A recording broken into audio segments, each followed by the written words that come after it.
দুপুর 2টায় ঘুম ভাঙল নীলিমার। অতীতের কথাগুলো ভাবতে ভাবতেই নীলিমা ঘুমিয়ে গিয়েছিল। বিছানা থেকে উঠে টি টেবিলের দিকে তাকাতেই দেখতে পেল কিছু খাবার রাখা আর পাশে একটা চিঠি। নীলিমা চিঠিটা হাতে নিয়ে খুলে পড়তে শুরু করলো। ব্লুবার্ড, গতকাল রাতে তোমাকে হার্ট করার জন্য সরি।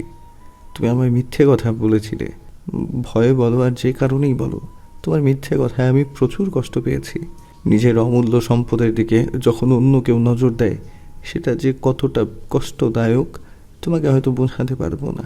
তোমার খাবার আর মেডিসিন রেখে এসেছি, খেয়ে নিও। আমি অফিসে গেলাম, ফিরতে রাত হবে। আর প্লিজ আমার উপর এভাবে আর রাগ করে থেকো না, আমি সহ্য করতে পারি না।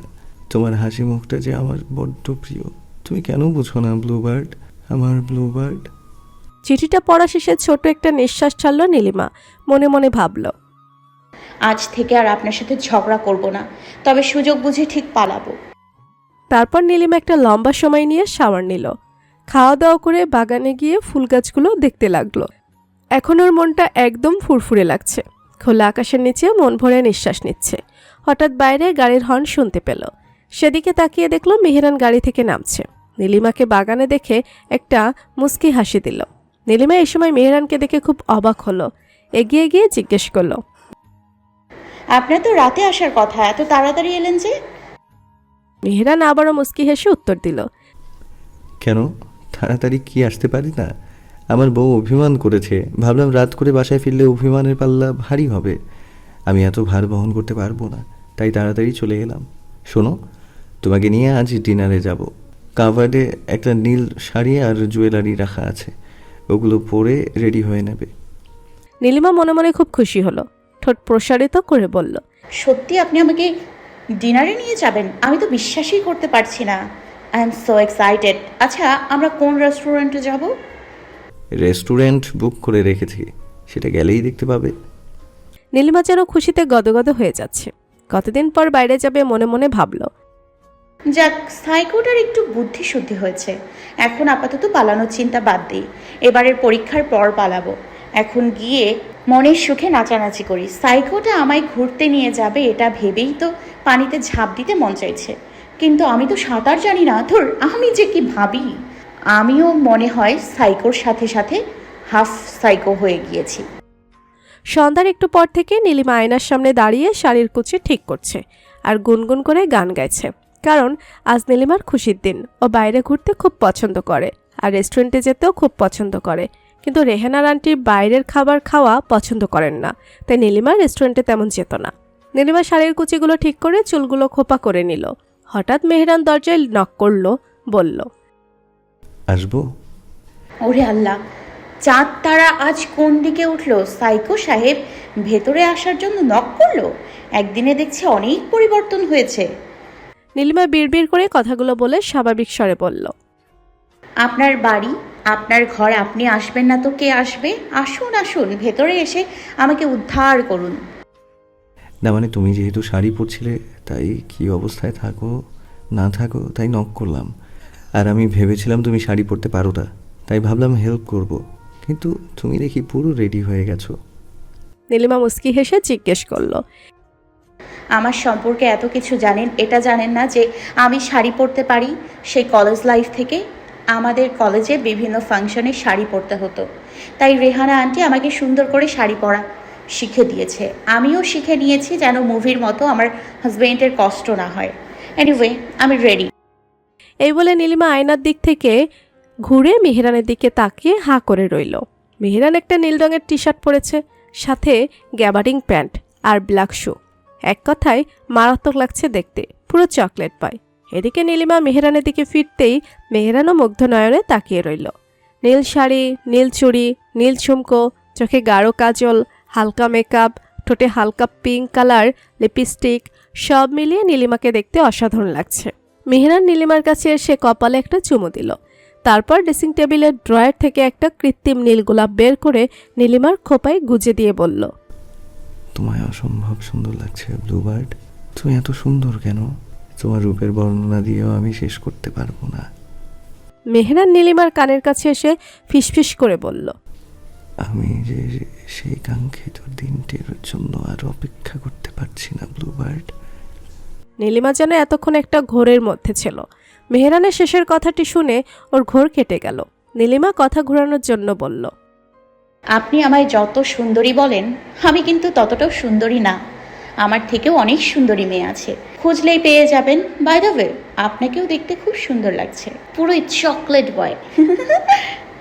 মেহরান নীলিমার হাত ধরে দুষ্টু হাসি দিয়ে বলল, তো চকোলেটের মতো করে খেয়ে ফেলবো আমায়। দেখুন, বাজে কথা বন্ধ করুন, এখন চলুন। মেহরান মুস্কি হেসে বলল, একটু আগে যেন কি বললে, আমি তোমার থেকে সুন্দরী মেয়ে খুঁজে নিব?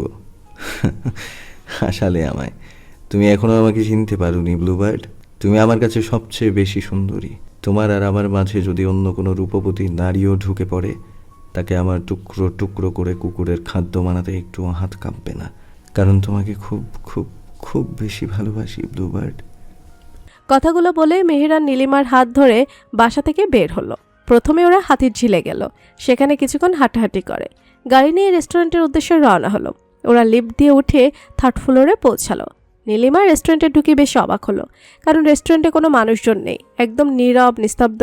তবে রেস্টুরেন্টের দেয়ালগুলো সূর্যমুখী ফুল দিয়ে সাজানো হয়েছে, দেখতে খুব সুন্দর লাগছে। নীলিমা হাঁটতে লাগলো। হঠাৎ ওর চোখ পড়লো একটি ছোট দেয়াল কালো কাপড় দিয়ে ঢেকে রাখা হয়েছে। ও সেদিকে যেতে থাকলো। তখনই হাতে টান অনুভব করলো। মেহরান ওর হাত ধরে বলল, ব্লুবার্ড, এখনই যদি সব দেখে ফেলো, বাকিটা কখন দেখবে? এই পুরো ফ্লোর তোমার জন্য বুক করেছি। ডিনার করে যত ইচ্ছে দেখো, এখন খাবে, চলো। তারপর মেহরান ওর হাত ধরে খাবারের টেবিলে নিয়ে গেল। নীলিমা প্রতিটি খাবার দেখেই খুব অবাক হলো, কারণ সব খাবার ওর favourite. Italiano cheese, pasta, falooda, chicken shawarma, chicken roll, pizza, soft drink, chowmein. তবে সব কিছুর পরিমাণ একজনের হবে। নীলিমা খুশিতে যেন গদগদ হয়ে গেল। তারপর মেহরানের দিকে তাকিয়ে বলল, এত খাবার কেন অর্ডার দিয়েছেন? এগুলো আমি কিভাবে খাবো? ও, আপনিও তো খাবেন, ভুলেই গিয়েছিলাম।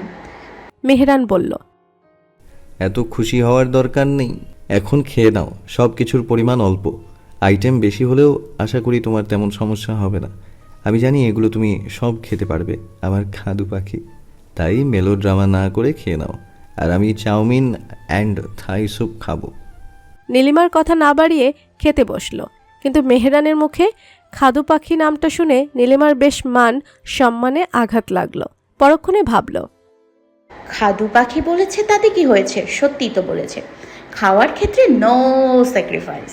তাও যদি হয় আমার ফেভারিট খাবার, তাহলে তো কোনো কথাই নেই। নীলিমা চেয়ারে বসে খেতে লাগলো। মাঝে মাঝে চোখ বন্ধ করে বলল, ওয়াও, অসাম, সো ইয়াম্মি। এই রেস্টুরেন্টে আমায় আবার নিয়ে আসবেন? মেহরান মুস্কি হেসে কিছু না বলেই খেতে লাগলো। নীলিমা চারিদিকে তাকিয়ে বলল, আচ্ছা, এই পুরো ফ্লোরটা আপনি বুক করেছেন কেন? শুধু শুধু টাকাগুলো নষ্ট করলেন। আর এখানে কি ওয়েটার নেই? আসার পর থেকে একজনকেও দেখলাম না। মেহরান বলল, তোমার জন্যই এই ফ্লোটা বুক করেছি। আমি চাই না আমার বউয়ের চঞ্চলতা উৎফুল্লতা কারো চোখে পড়ুক, সেটা শুধু আমি দেখার অধিকার রাখি।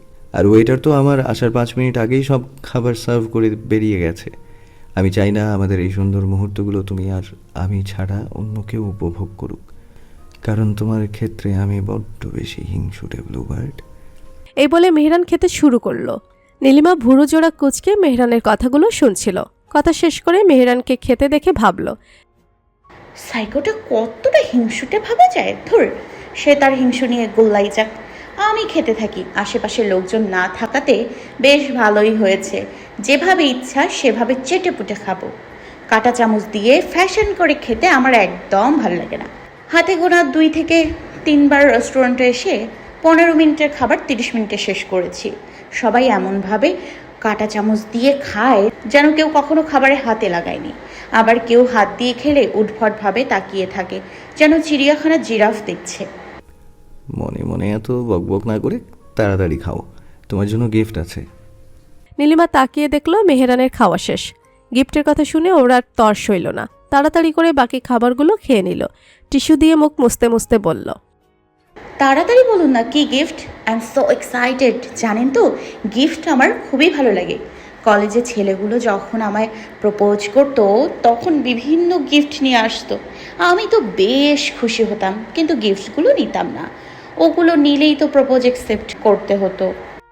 মেহেরান প্রথমে রাগে হাত মুঠ করে ফেলল, নীলিমার শেষ কথাগুলো শুনে হাতের মুঠি খুলে ফেলল। তারপর মেহেরান নীলিমার দু চোখ ধরে সেই ছোট দেয়ালের কাছে নিয়ে গেল। দেয়ালের কালো কাপড় সরিয়ে দিয়ে ওর চোখের ওপর থেকে হাত সরিয়ে দিল। নীলিমার সামনে তাকিয়ে হা করে রইল। দেয়ালে লাভ শেপ বেলুন দিয়ে লেখা, I love you, Bluebird. You are my love line. Will you accept my infinity love? Nilima লেখাগুলোর দিকে কয়েক সেকেন্ড তাকিয়ে পাশে তাকালো। দেখলো মেহেরান ওর সামনে হাঁটু গেড়ে সূর্যমুখী ফুল তার হাতে দিয়ে বলল, সবাইকে দেখছি গোলাপ ফুল দিয়ে তার ভালোবাসার মানুষকে প্রপোজ করতে, কিন্তু তোমার প্রিয় সূর্যমুখী ফুল, তাই এটা দিয়েই প্রপোজ করছি। আমাকে তুমি সাইকো, পাগল, বদ্ধ, উন্মাদ যাই ভাবো না কেন, এই সব কিছু শুধু তোমার জন্য। ভালোবাসি তোমায়, খুব বেশি ভালোবাসি। আমার ভালোবাসার গভীরতা হয়তো তুমি ভাবতে পারবে না, তবে একবার এই বুকে একটু অনুভূতি নিয়ে মাথা রেখে দেখো, আমার হৃদস্পন্দন বলে দিবে তোমার প্রতি আমার ভালোবাসার প্রগাঢ়তা। এই বলে মেহেরান পকেট থেকে একটা বক্স বের করলো। বক্সটি খুলে একটি ডায়মন্ডের রিং নীলিমার হাতের অনামিকা আঙ্গুলে পরিয়ে দিল। কয়েক সেকেন্ডের মধ্যে এত কিছু হয়ে যাওয়াতে নীলিমা অনেক বড় শক খেয়েছে, তাই এসির মধ্যেও ঘামতে লাগলো। মেহেরান উঠে নীলিমার গালে আলতো করে হাত রেখে জিজ্ঞেস করলো, তোমাকে এত আপসেট লাগছে কেন ব্লুবার্ড? Any problem? নীলিমা মনে হয় এবার শক থেকে বের হয়ে এলো। তারপর মেহেরানের দিকে তাকিয়ে বলল, মিরহান, আমি আপনার চোখে আমার জন্য ভালোবাসা দেখেছি, কিন্তু আমাদের বিয়েটা এমনভাবে হয়েছে তার মধ্যে কত ঘটনা ঘটে গেল, তাই আমার একটু সময়ের প্রয়োজন। আমি একটু দূরত্ব আর সময় চাচ্ছি, প্লিজ। মেহেরান নীলিমার অধর জোড়ায় আঙ্গুল দিয়ে বলল, তোমার কাছে এখনো এক্সাম শেষ হওয়ার আগ পর্যন্ত সময় আছে, কিন্তু দূরত্বের কথা ভুলেও মুখে আনবে না। আর একটা কথা কান খুলে শুনে রাখো, আমার ভালোবাসা অ্যাকসেপ্ট করো আর না করো, তোমার এক্সাম শেষ হলে আমি আমার হক আদায় করে নেব। কারণ তুমি আমাকে ভালো না বাসলেও আমি তোমাকে খুব ভালোবাসি, তাই ভালোবাসার মানুষের থেকে এতটা দূরত্ব আমি একটুও পছন্দ করি না।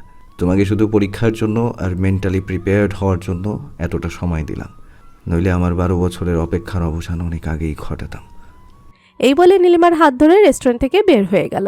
নীলিমা গাড়িতে বসে সিট বেল্ট লাগিয়ে রাস্তার দিকে তাকালো। মেহেরান ড্রাইভ করতে লাগলো। নীলিমা ভাবল, এত সুন্দর করে প্রপোজটা যদি বিয়ের আগে করতেন হয়তো কিছুদিন ঘোরাতাম, কিন্তু পরে ঠিকই মেনে নিতাম, কারণ আপনার মতো সুদর্শন পুরুষ সব মেয়েরই পছন্দ। যদিও অনেক সুন্দর ছেলেরা আমাকে প্রপোজ করেছে, কিন্তু আপনার প্রতি আমার একটা অদ্ভুত ভালো লাগা অনুভূতি কাজ করছে। সেটা অন্য কোনো ক্ষেত্রে করেনি, কিন্তু আফসোস আপনি আমাকে জোর করে বিয়ে করেই ক্ষান্ত হননি। আপনার অদ্ভুত সব আচরণ দিয়েও আমাকে পাগল করতে চেয়েছেন, যার কারণে আপনার সাথে আমার এতটা দূরত্ব। মেহেরান নীলিমার দিকে একবার তাকালো, তারপর বাঁকা হেসে মনে মনে বলল, চিন্তা করো না ব্লুবার্ড, খুব তাড়াতাড়ি তুমি আমার বুকের খাঁচায় সারা জীবনের জন্য বন্দী হতে চলেছ, তাও আবার আমার দেয়া সময়ের মধ্যে। It's my challenge. রাতে বাসায় এসে মেহেরান ল্যাপটপ নিয়ে বসেছে অফিসের কাজ করতে, আর নীলিমা টেবিলে বই নিয়ে পড়তে বসেছে। নীলিমার সব বইগুলোই মেহেরান নতুন করে কিনে দিয়েছিল, যেহেতু নীলিমাকে আর বাসায় যেতে দেয়নি। নীলিমার ছাদটি ভালো হওয়ায় অল্প পড়লে মুখস্থ হয়ে যায়। পড়াশোনা শেষ করে বিছানায় গিয়ে গুটিসুটি হয়ে শুয়ে পড়ল। মেহেরান ল্যাপটপ বন্ধ করে বলল, আগামীকাল তাড়াতাড়ি উঠবে, তোমাকে নিয়ে বের হব। নীলিমা মেহেরানের দিকে তাকিয়ে জিজ্ঞেস করলো, কোথায়? সেটা সকালেই বলবো, এখন ঘুমাও, নইলে বকবক করে আমার মাথা নষ্ট করে দেবে।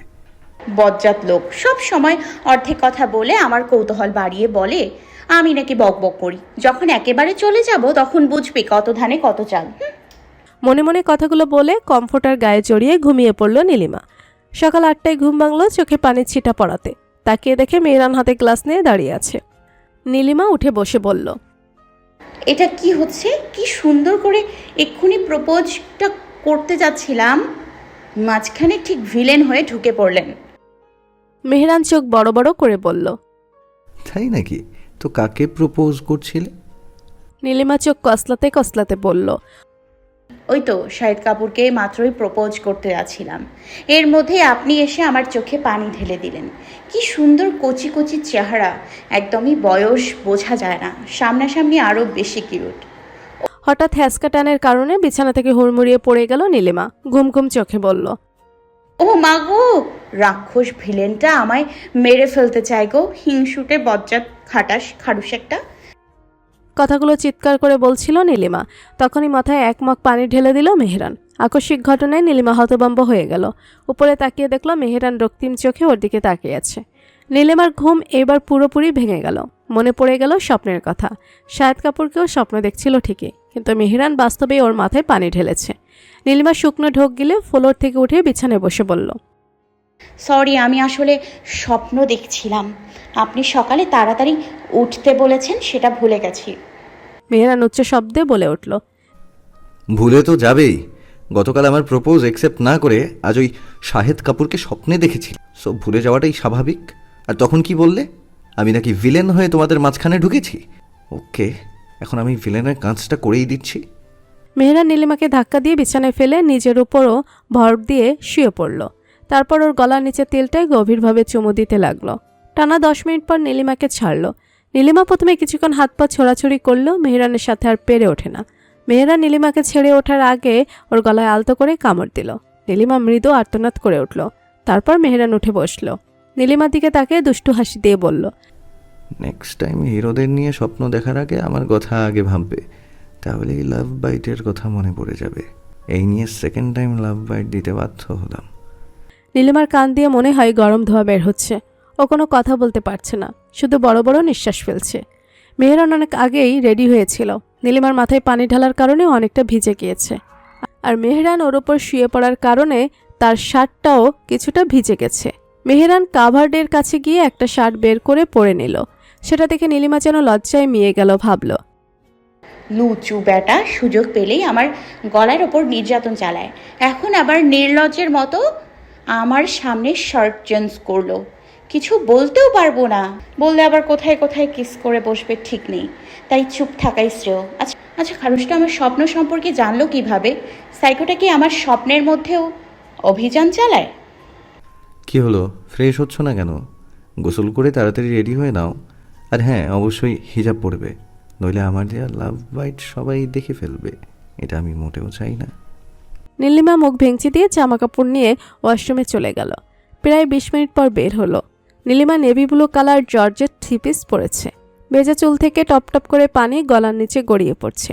সেটা দেখে মেহরান জিব্বা দিয়ে ঠোঁট ভেজালো। এই মুহূর্তে নীলিমাকে খুব আকর্ষণীয় লাগছে। নীলিমা মেহরানের দিকে একবারও তাকালো না। ড্রেসিং টেবিলের কাছে গিয়ে হেয়ার ড্রায়ার দিয়ে চুলগুলো শুকিয়ে পরিপাটি হয়ে হিজাব পরে নিল। পেছনে তাকিয়ে দেখলো মেহরান সোফায় বসে পায়ের উপর পা তুলে পিস্তল হাতে নিয়ে আঙ্গুল দিয়ে ঘোরাচ্ছে, আর নীলিমার দিকে তাকিয়ে রহস্যময় হাসি দিল। নীলিমা খুব কৌতূহল নিয়ে জিজ্ঞেস করলো, আপনার হাতে পিস্তল কেন? আর ওটা ওইভাবে ঘোরাচ্ছেন কেন? প্লিজ ওটা সরিয়ে ফেলুন, আমার খুব ভয় লাগছে।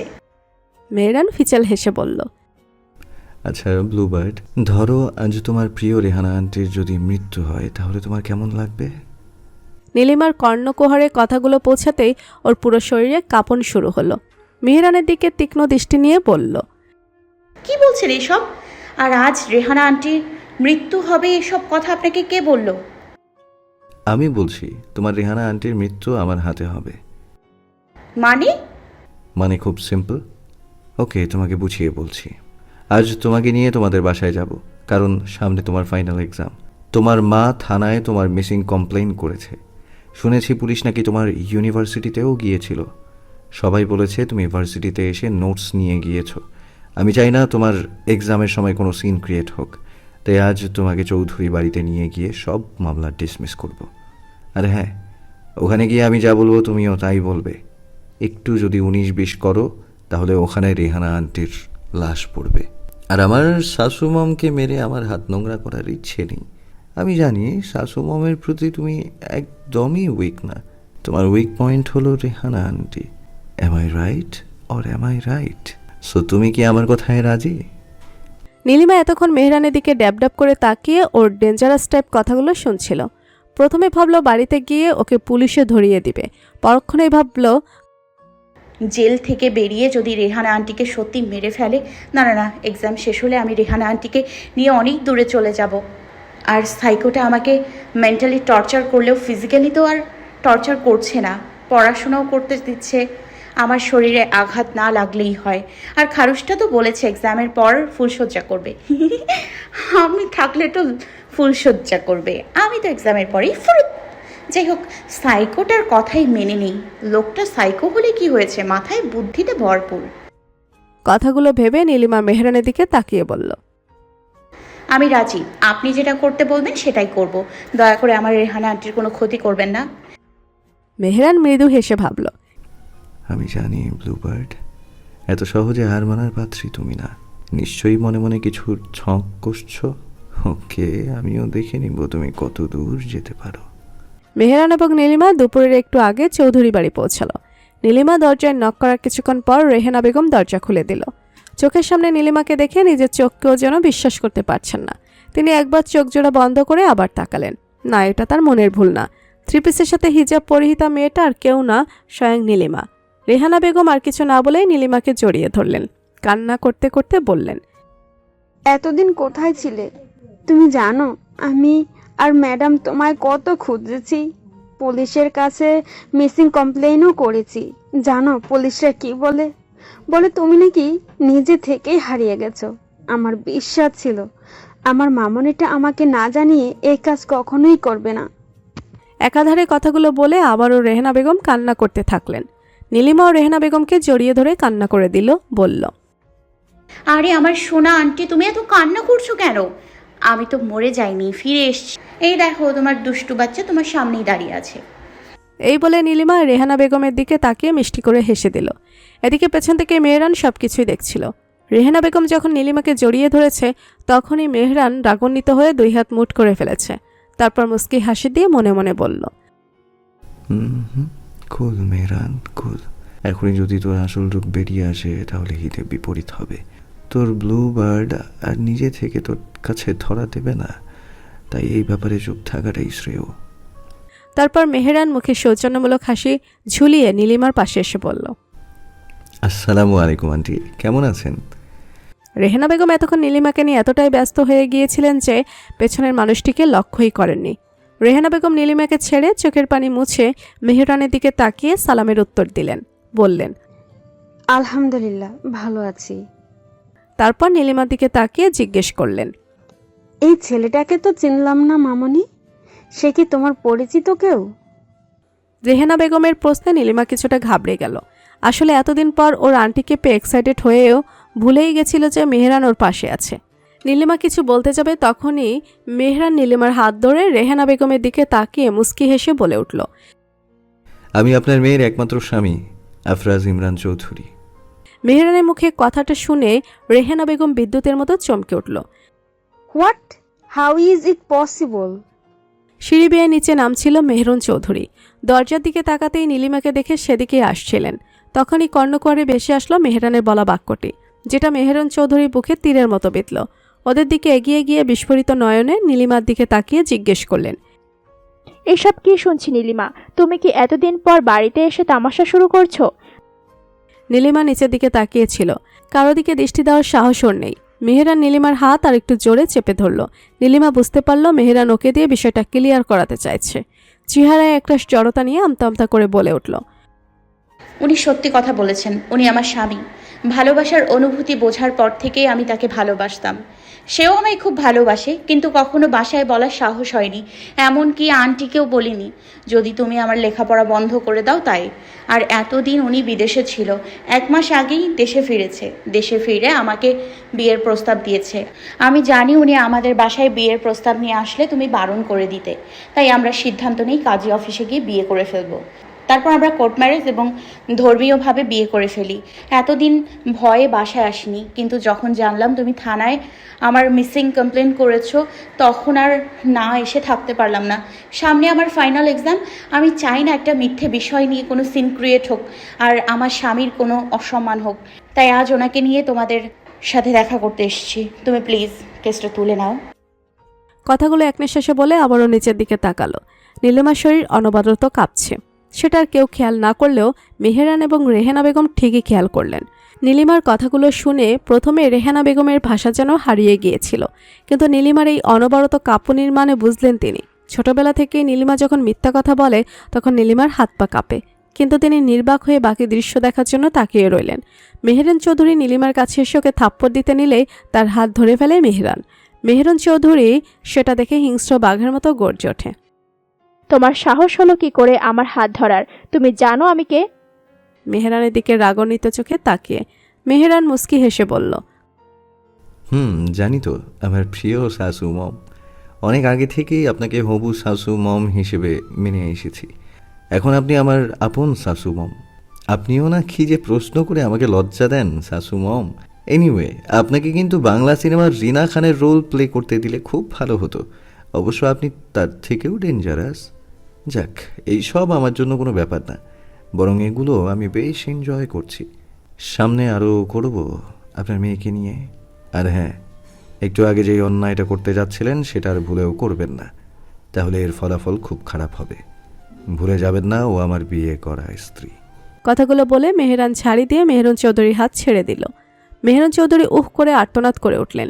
তারপর বিস্ফোরিত নয়নে নীলিমার দিকে তাকিয়ে বললেন, আমি বিদেশ থাকার ফায়দা নিয়েছিস তাই না? এই অসভ্য বেয়াদব ছেলেকে বিয়ে করেছিস। তোদের এই বিয়ে আমি মানি না। ওর কত বড় সাহস আমার মুখের ওপর কথা বলে। আজ এই মুহূর্তে ওকে ডিভোর্স দিবি। কথাগুলো বলেই নীলিমার হাত ধরতে নিলে মেহেরান এইবার আর নিজেকে কন্ট্রোল করতে পারল না। চিৎকার করে বলে উঠল, how dare you to touch my wife! আপনার ওই নোংরা হাত দিয়ে আমার স্ত্রীকে ভুলেও টাচ করবেন না। আমি আপনার এখানে ঘর জামাই হতে আসিনি। আমার বউকে চালানোর মতো যথেষ্ট অ্যাবিলিটি আমার আছে। আর হ্যাঁ, টাকার গরম আমাকে দেখাবেন না, তাহলে আপনি হেরে যাবেন। আমার নাম আফরাজ মেহরান চৌধুরী। আপনার এই ঠুনকো টাকা পয়সা আমায় কিছুই করতে পারবে না। আমি জাস্ট নীলিমাকে আপনাদের সাথে দেখা করানোর জন্য এখানে নিয়ে এসেছিলাম। জামাই আদর খেতে আসিনি। আর আপনার মেয়ে সাবালিকা, সে নিজ ইচ্ছায় আমাকে বিয়ে করেছে। আপনি কেস করুন আর যাই করুন না কেন, আপনার মেয়ে যখন কোর্টে গিয়ে আপনার বিরুদ্ধে সাক্ষী দেবে, তখন আপনার মান মর্যাদা কোথায় যায় দেখব। সো গলা নামিয়ে কথা বলুন, তাহলে যেটুকু সম্মান বাকি আছে সেটাও অবশিষ্ট থাকবে না। কথাগুলো বলেই মেহেরান নীলিমার হাত ধরে নিয়ে যেতে লাগলো। তখনই পেছন থেকে রেহানা বেগম বলে উঠলেন, দাঁড়াও জামাই বাবা, এই বরদুপুরে না খেয়ে কোথায় যাচ্ছ? এই বাড়িতে আজ প্রথম এসেছো। তাছাড়া এই বাড়ির একমাত্র জামাই তুমি। মেয়েটাকে নিয়ে কতদিন পর এসেছো, কোথায় একটু থাকবে? সেখানে না খেয়েই চলে যাচ্ছ। মেহেরান মুস্কি হেসে বলল, আপনার মতো ব্যবহারটা যদি আমার শাশু মামের হতো তাহলে ঠিকই থেকে যেতাম। এনিওয়ে, আমি জানি বিয়েটা আপনাদের না জানিয়ে করেছি, তার জন্য আমি খুবই দুঃখিত। এছাড়া আমার অন্য কোনো পথ খোলা ছিল না। আর আমার বউকে আমি খুব ভালোবাসি। ওকে হারানোর যন্ত্রণা উপলব্ধি করার ধৈর্য আমার নেই। আজ আমরা আসি, অন্য কোনো দিন কথা হবে। তারপর নীলিমার দিকে তাকিয়ে বলল, চলো ব্লুবার্ড, সামনে তোমার এক্সাম, বাসায় গিয়ে পড়তে বসবে। এখানে আর সময় নষ্ট করার কোনো মানে হয় না। কথাগুলো বলে নীলিমার হাত ধরে চলে গেল। রেহানা বেগম সেদিকে তাকিয়ে তপ্ত নিঃশ্বাস ফেললেন। তার মস্তিষ্কে শুধু একটা কথাই ঘুরতে লাগলো, মেয়েটা সত্যি সুখে আছে তো? এদিকে মেহেরুন চৌধুরী ওদের চলে যাওয়ার পর হন করে উপরে গিয়ে দরজা ঠাস করে লাগিয়ে দিলেন। হিংসা এবং ক্রোধে তার শরীর বিড়ি করে উঠছে। বিছানায় বসে পরিচিত নাম্বারে ফোন করলেন। এদিকে গাড়িতে বসে রাস্তার দিকে একমনে তাকিয়ে মেটে মেটে হাসছে নীলিমা। এমনভাবে হাসছে যেন অনেক দিনের অপূর্ণ চাওয়া পূর্ণতা পেয়েছে।